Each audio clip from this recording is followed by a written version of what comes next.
Crime and Punishment by Fyodor, Dostoevsky, Chapter 4.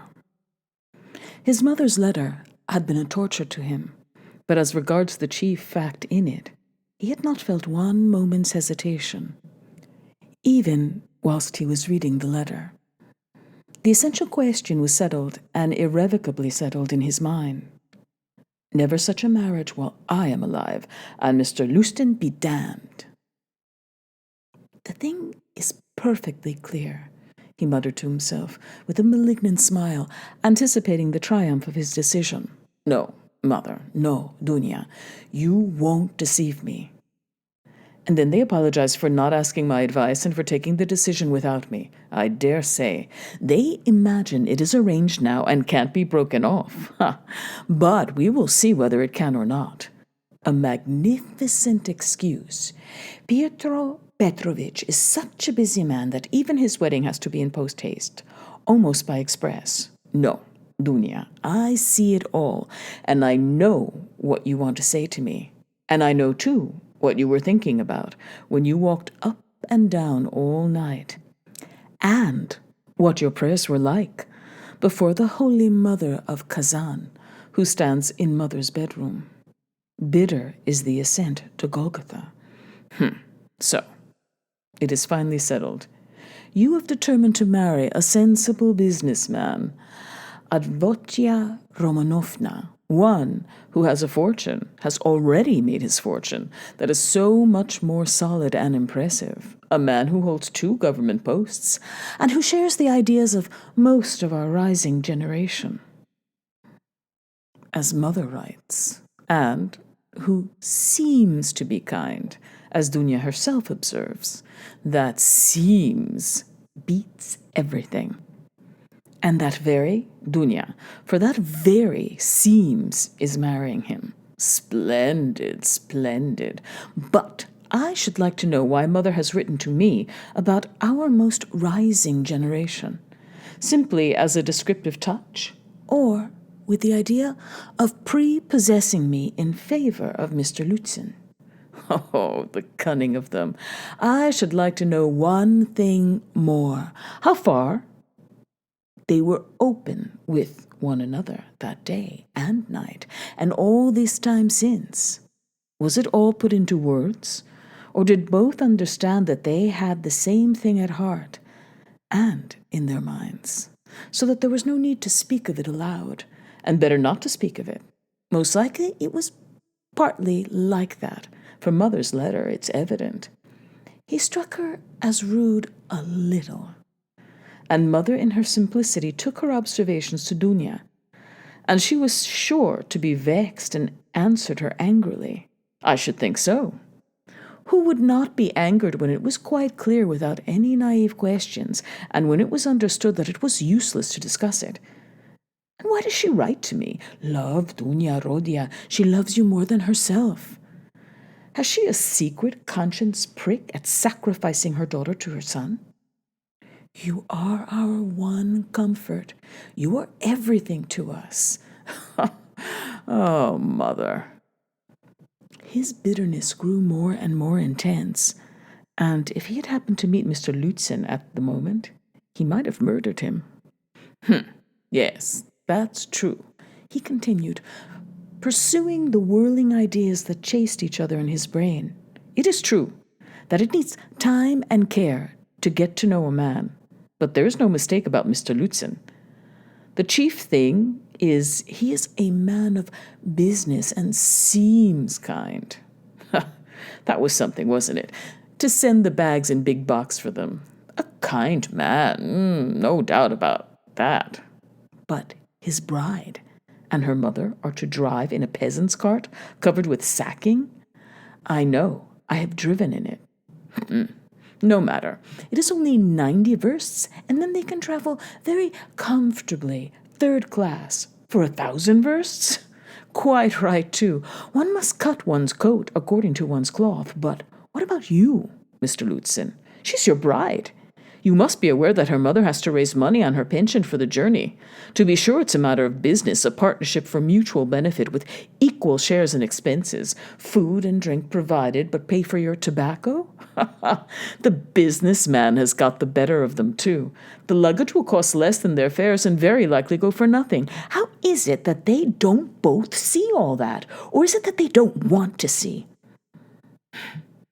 And they are pleased.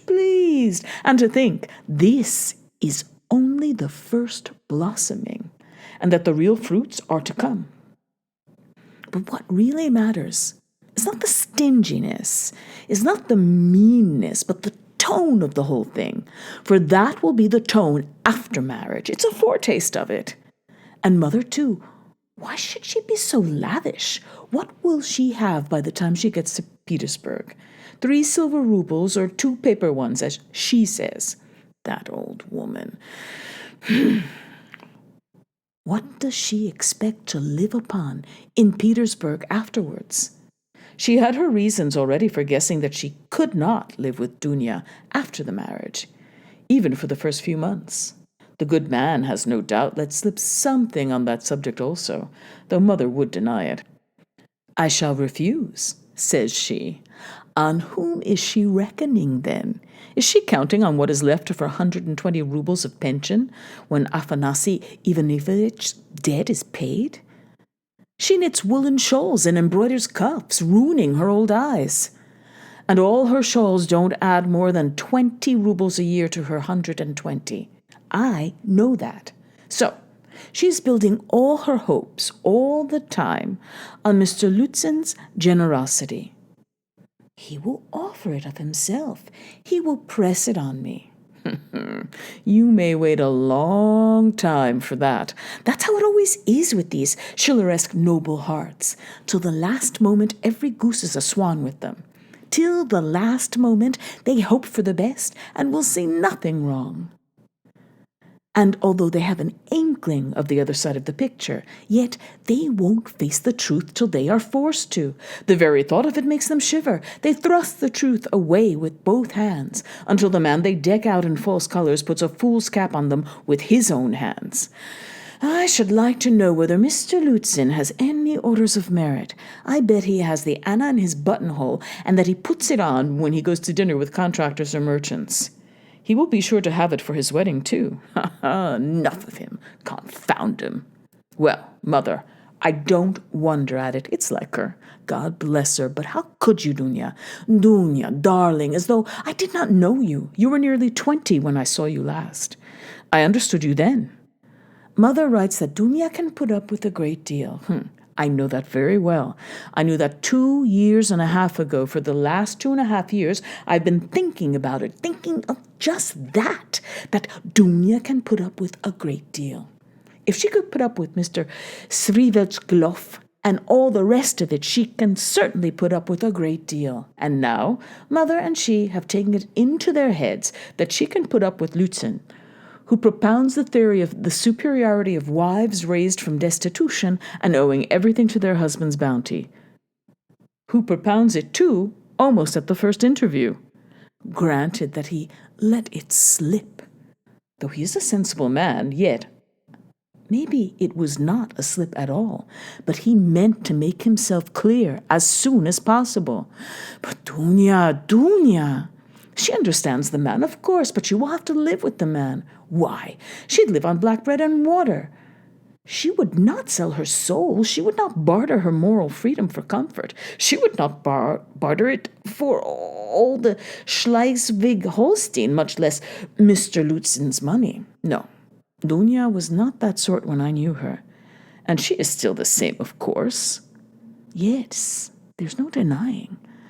The Srivatgalovs are a bitter pill. It's a bitter thing to spend one's life a governess in the provinces for 200 rubles, but I know she would rather be a nigger on a plantation or a let with a German master than degrade her soul and her moral dignity by binding herself forever to a man whom she does not respect and with whom she has nothing in common, for her own advantage.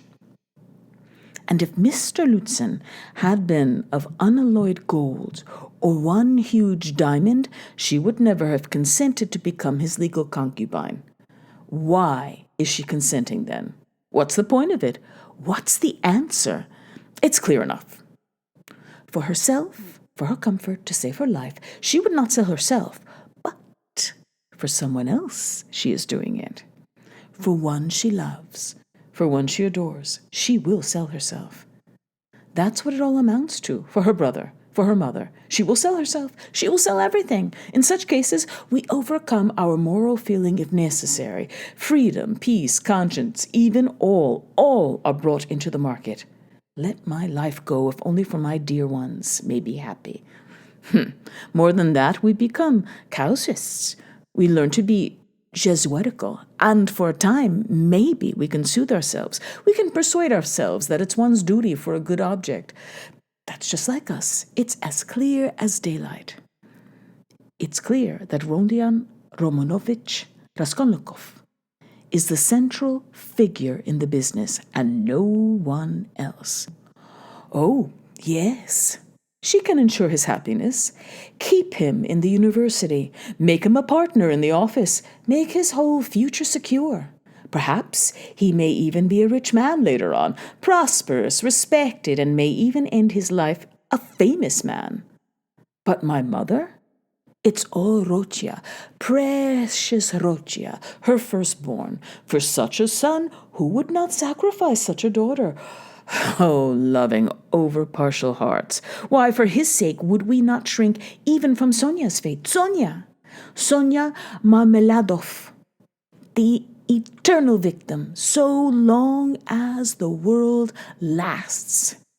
Have you taken the measure of your sacrifice, both of you? Is it right? Can you bear it? Is it any use? Is there sense in it? And let me tell you, Dunya, Sonia's life is no worse than life with Mr. Lucien. There can be no question of love, Mother writes. And what if there can be no respect either? If, on the contrary, there is aversion, contempt, repulsion, what then? So you will have to keep up your appearance too. Is not that so? Do you understand what that smartness means? Do you understand that the Lutzen smartness is just the same thing as Sonia's, and maybe worse, viler, baser? Because in your case, Dunya, it's a bargain for luxuries after all, but with Sonia, it's simply a question of starvation.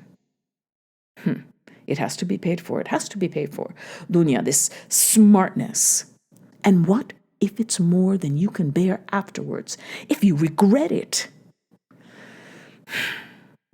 The bitterness, the misery, the curses, the tears hidden from all the world, for you are not Marfa Petrovna. How will your mother feel then? Even now she is uneasy. She is worried. But then, when she sees it all clearly, and I? Yes, indeed. What have you taken me for? I won't have your sacrifice, Dunya. I won't have it, Mother. It shall not be. So long as I am alive, it shall not. It shall not. I won't accept it. He suddenly paused in his reflection and stood still. It shall not be? But what are you going to do to prevent it? You'll forbid it? And what right have you? What can you promise them on your side to give you such a right? Your whole life, your whole future, you will devote to them when you have finished your studies and obtained a post. Yes, we've heard all that before. And that's all words. But now, something must be done. Now, do you understand that? And what are you doing now? You're living upon them. They borrow on their 100 rubles pension. They borrow from the Svritigilovs. How are you going to save them from the Svritigilovs? From Afanasy Ivanovich Varushin? Oh, future millionaire, Zeus. Who would arrange their lives for them? In another 10 years? In another 10 years, Mother will be blind with knitting shawls, maybe with weeping too. She will be worn to a shadow with fasting. And my sister? Imagine for a moment what may have become of your sister in 10 years. What may happen to her during those 10 years? Can you fancy? So he tortured himself, fretting himself with such questions and finding a kind of enjoyment in it. And yet, all these questions were not new ones suddenly confronting him. They were old familiar aches. It was long since they had first begun to grip and rend his heart. Long, long ago, his present anguish had its first beginnings. It had waxed and gathered strength. It had matured and concentrated until it had taken the form of a fearful, frenzied, and fantastic question, which tortured his heart and mind, clamoring instantly for an answer. Now his mother's letter had burst on him like a thunderclap. It was clear that he must not suffer passively, worrying himself over unsolved questions, but that he must do something, do it at once, and do it quickly. Anyway, he must decide on something, or else. Or throw up life altogether, he cried suddenly in a frenzy. Accept one's lot humbly as it is, once for all, and stifle everything in oneself, giving up all claim to activity, life, and love. Do you understand, sir? Do you understand what it means when you have absolutely nowhere to turn? Marmeladov's questions came suddenly into his mind. For every man must have somewhere to turn. He gave a sudden start. Another thought that he had had yesterday slipped back into his mind. But he did not start at the thought recurring to him, for he knew, he had felt beforehand, that it must come back. He was expecting it. Besides, it was not only yesterday's thought.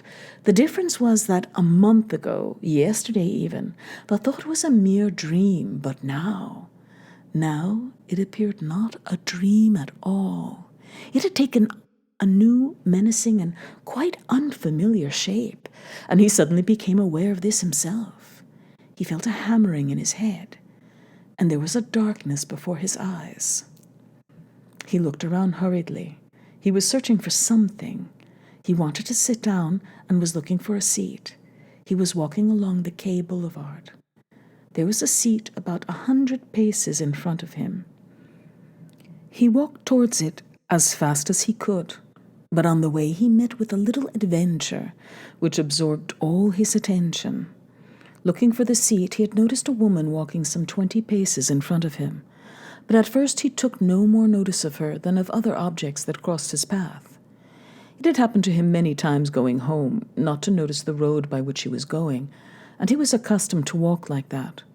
But there was at first something so strange about the woman in front of him that gradually his attention was riveted upon her. At first, reluctantly, and, as it were, resentfully, and then, more and more intently. He felt a sudden desire to find out what it was that was so strange about the woman. In the first place, she appeared to be a girl quite young, and she was walking in the great heat bareheaded with no parasol or gloves, waving her arms about in an absurd way. She had on a dress of some light silky material, but put on strangely awry, not properly hooked up, and torn open at the top of the skirt close to the waist. A great piece was rent and hanging loose. A little kerchief was flung about her bare throat, but lay slanting on one side. The girl was walking unsteadily, too, stumbling and staggering from side to side. She drew Raskolnikov's whole attention at last. He overtook the girl at the seat, but on reaching it, she dropped down on it in the corner.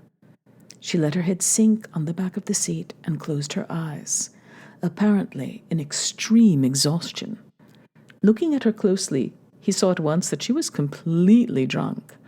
It was a strange and shocking sight. He could hardly believe that he was not mistaken. He saw before him the face of a quite young, fair-haired girl, 16, perhaps not more than 15 years old. Pretty little face, but flushed and heavy-looking, and, as it were, swollen. The girl seemed hardly to know what she was doing. She crossed one leg over the other, lifting it indecorously, and showing every sign of being unconscious that she was in the street. Raskolnikov did not sit down, but he felt unwilling to leave her, and stood facing her in perplexity. This boulevard was never much frequented, and now at 2 o'clock in the stifling heat it was quite deserted. And yet, on the further side of the boulevard, about 15 paces away, a gentleman was standing on the edge of the pavement. He too would apparently have liked to approach the girl with some object of his own. He too had probably seen her in the distance and had followed her, but found Raskolnikov in his way. He looked angrily at him, though he tried to escape his notice, and stood impatiently biding his time, till the unwelcome man in rags should have moved away. His intentions were unmistakable. The gentleman was a plump, thickly set man, about 30, fashionably dressed, with a high color, red lips, and mustaches. Raskolnikov felt furious. He had a sudden longing to insult this fat dandy in some way. He left the girl for a moment and walked towards the gentleman. "Hey, you! Strigolov! What do you want here?" he shouted, clenching his fists and laughing, spluttering with rage. "What do you mean?" the gentleman asked, sternly, scowling in haughty astonishment. "Get away, that's what I mean." "How dare you, you low fellow!" He raised his cane. Raskolnikov rushed at him with his fists, without reflecting that the stout gentleman was a match for two men like himself. But at that instant, someone seized him from behind. A police constable stood between them. "That's enough, gentlemen. No fighting, please. In a public place. What do you want? Who are you?" he asked Raskolnikov sternly, noticing his rags. Raskolnikov looked at him intently. He had a straightforward, sensible, soldierly face with grey mustaches and whiskers. "You are just the man I want," Raskolnikov cried, catching at his arm. "I am a student, Raskolnikov. You may as well know that too," he added, addressing the gentleman. "Come along, I have something to show you." And taking the policeman by the hand, he drew him towards the seat. "Look here, hopelessly drunk, and she has just come down the boulevard. There is no telling who and what she is. She does not look like a professional. It's more likely that she had been given drink and deceived somewhere, for the first time, you understand. And they've put her out into the street like that. Look at the way her dress is torn, and the way it has been put on. She has been dressed by somebody. She has not dressed herself, and dressed by unpracticed hands. By a man's hands, that's evident. And now, look here. I don't know what dandy with whom I was going to fight. I see him for the first time, but he too has seen her on the road. Just now, drunk, not knowing what she is doing. And now he is very eager to get hold of her, to get her away somewhere while she is still in this state. That's certain, believe me, I am not wrong. I saw him myself watching her and following her, but I prevented him, and he is just waiting for me to go away. Now he has walked away a little and is standing still, pretending to make a cigarette.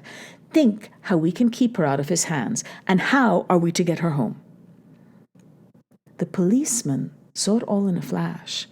The stout gentleman was easy to understand. He turned to consider the girl. The policeman bent over to examine her more closely, and his face worked with genuine compassion. "Ah, what a pity," he said, shaking his head. "Why, she is quite a child. She has been deceived. You can see that at once." "Listen, lady," he began, addressing her. "Where do you live?" The girl opened her weary and sleepy-looking eyes, gazed blankly at the speaker, and waved her hand.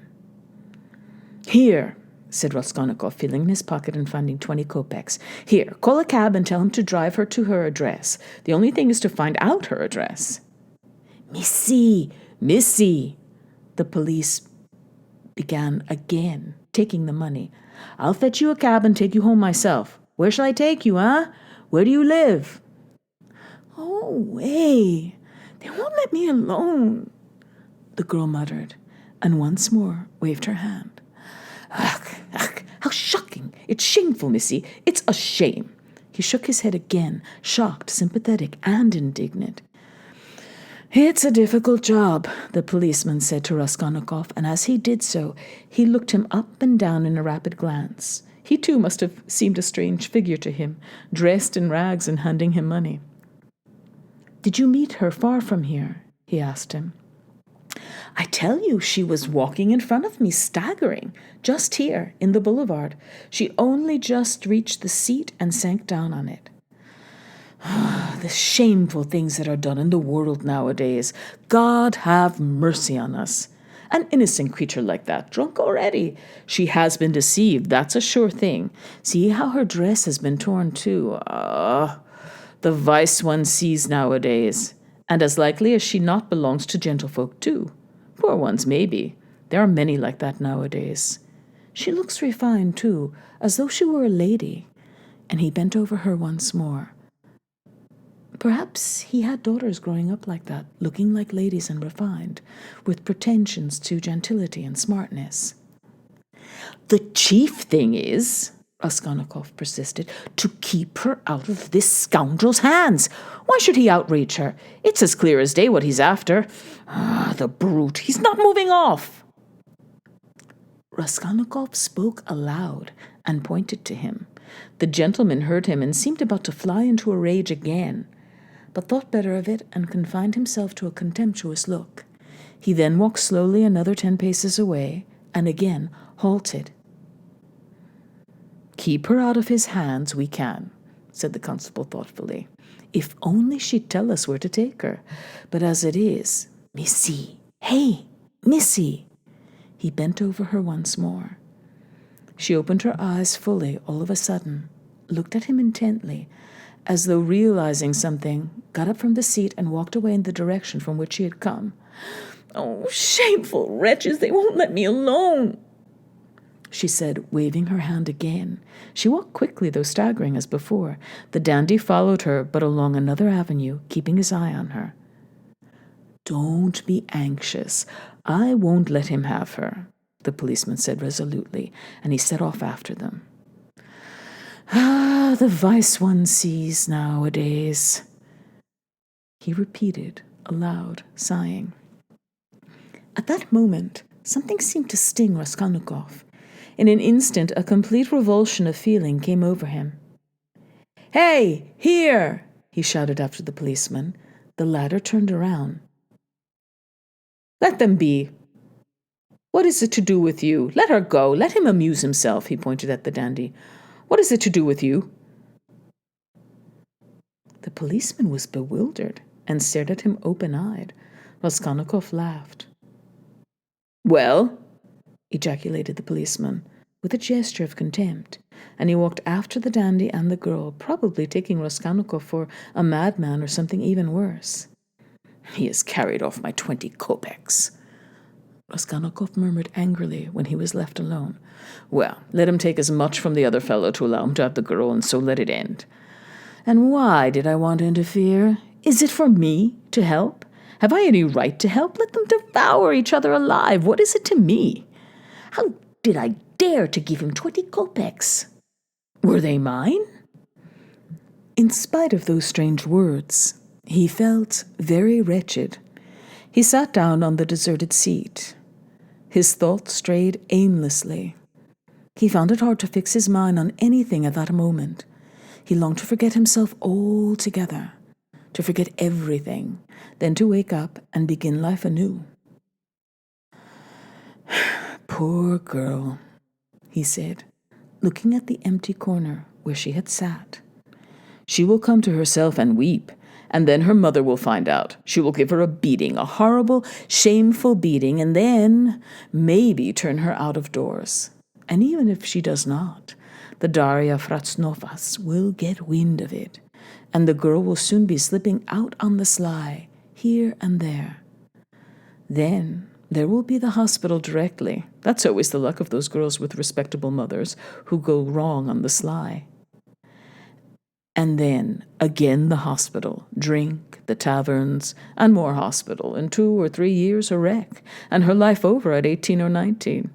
Have I not seen cases like that? And how they have been brought to it? Why, they've all come to it like that. Ugh. But what does it matter? That's as it should be, they tell us.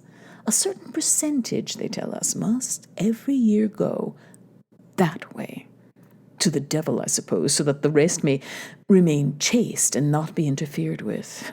A percentage. What splendid words they have. They are so scientific, so consolatory. Once you've said percentage, there's nothing more to worry about.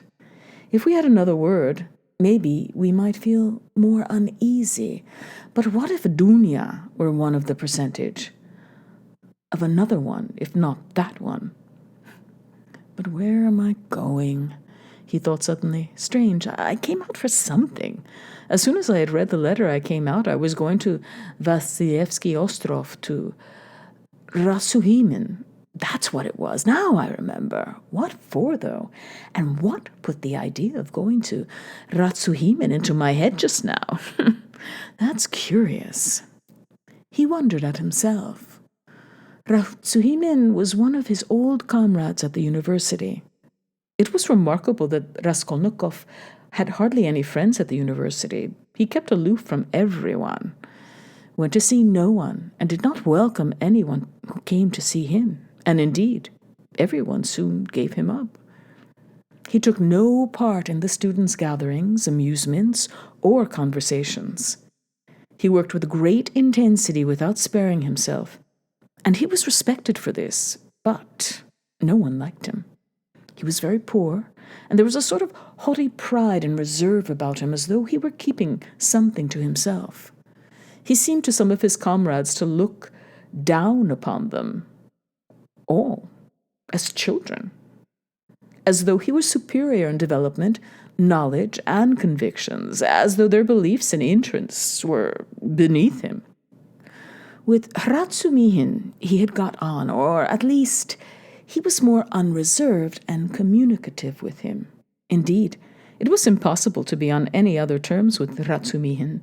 He was an exceptionally good-humored and candid youth, good-natured to the point of simplicity, though both depth and dignity lay concealed under that simplicity. The better of his comrades understood this, and all were fond of him. He was extremely intelligent, though he was certainly rather a simpleton at times. He was of striking appearance, tall, thin, black-haired, and always badly shaved. He was sometimes uproarious and was reputed to be of great physical strength. One night, when out in a festive company, he had with one blow laid a gigantic policeman on his back. There was no limit to his drinking powers, but he could abstain from drink altogether. He sometimes went too far in his pranks, but he could do without pranks altogether. Another thing striking about Ratsumihin, no failure distressed him, and it seemed as though no unfavorable circumstances could crush him. He could lodge anywhere and bear the extremes of cold and hunger. He was very poor and kept himself entirely on what he could earn by work of one sort or another. He knew of no end of resources by which to earn money. He spent one whole winter without lighting his stove, and used to declare that he liked it better because one slept more soundly in the cold. For the present, he too had been obliged to give up the university, but it was only for a time, and he was working with all his might to save enough to return to his studies again. Raskolnikov had not been to see him for the last 4 months, and Ratsumihin did not even know his address. About 2 months before, they had met in the street, but Raskolnikov had turned away, and even crossed to the other side, that he might not be observed. And though Ratsumihin noticed him, he passed him by, as he did not want to annoy him.